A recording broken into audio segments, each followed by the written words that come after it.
తాళ్లపాక కుమారస్వామి తాళ్ళ మల్లేశం పెట్టిన బాధతో తాళ్ళ మల్లేశం మరియు రంజిత్ రెడ్డి బండి కుమారస్వామి వీళ్ళు దళితుడు నువ్వు ఒక మాదిగోనివిరా, నువ్వు మా మీద కొట్లాడతావా అని దౌర్జన్యంగా భూమి వాళ్ళు అమ్మింది 5 ఎకరాలే.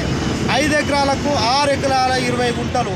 అది ఎంఆర్ఓ దగ్గర నుండి కూడా వాళ్ళ సర్వే చేపిస్తే 6 ఎకరాల 20 గుంటలు వచ్చింది. ఈ అధికారులు ఏం చేస్తలేరు. మా బావ పోయిన సోమవారం కిరోసిన్ పోసుకొని ఒంటి మీద నిప్పంటించుకుంటే పెట్రోల్ పోసుకొని ఒంటి మీద నిప్పంటించుకుంటే ఈ రోజు వరకు వాళ్ళు ఎక్కడున్నారో తెలియదు, అరెస్టు చేయలేదు. మరి ఏం చేస్తాను వీళ్ళు ఏం చేస్తాను? ఇక్కడ పోలీస్ వ్యవస్థ ఉన్నదా లేదా? నేను మీ పోలీసు వాళ్ళని మేము మిమ్మల్ని ఒక్కటినే దయచేసి మిమ్మల్ని రిక్వెస్ట్ చేస్తాను, మీరు న్యాయం చేయండి, అన్యాయం చేయకండి, వాళ్ళకు సెక్యూరిటీ ఇవ్వకండి. మేము ప్రొటెక్షన్ మిమ్మల్ని అడగలేదు సార్. మాకు న్యాయం చేయమని అడుగుతున్నాం.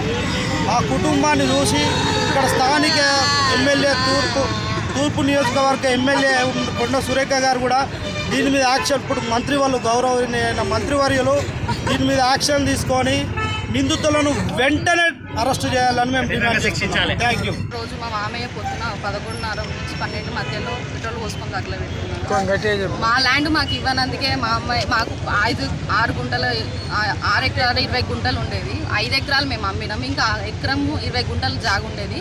అది మాది మాకు ఇవ్వడానికి వాళ్ళకు ధరించక దాన్ని కబ్జాలు చేసి అవి చేసి ఇవి చేసి మా మామయ్యను వేదన పడి ఆయన ఇట్లా వేసుకున్నాడు. నోటికి వచ్చిన నువ్వు మాదిగోనివిరా, నువ్వు మా మీదకి డిమాండ్ చేస్తావారా, నువ్వు మా దగ్గరకు వస్తే నేను చంపుతావు, బండి కుమార్ గారు నేను చంపుతారా, నువ్వు మాదిగోని నా దగ్గరకు వచ్చి అడుగుతాను వారా అని చెప్పని మా మామయ్యను చంపేస్తా అని చెప్పని కూడా బెదిరింపులు వచ్చాయి మా మామయ్యకి. అయినా ఆ మానవవాదులు తట్టుకోలేక చేసుకున్నాడు. మాకు న్యాయం చేయకపోతే మేము మా కుటుంబం అంతా పెట్రోల్ పోసుకొని మేము ఇక్కడ రోడ్డు మీద పెట్రోల్ పోసుకొని పెట్టుకున్నాం. మాకు న్యాయం జరగలేదు. ఎవరు వచ్చినా సంబంధం లేదు, ఎంత పెద్ద రాజకీయం వచ్చినా ఎవరు వచ్చినా మాకు ఇప్పటివరకు ఏ రోజుల నుంచి ఒక్క న్యాయం జరగలేదు. మాకు న్యాయం ఇప్పటివరకు కూడా వాళ్ళని అరెస్ట్ చేయలేదు.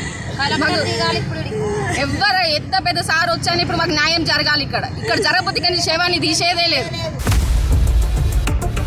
ఇండియా పాకిస్తాన్ ఉద్రిక్తతలపై లేటెస్ట్ అప్డేట్స్ కోసం డౌన్లోడ్ చేసుకోండి RTV లైవ్ యాప్.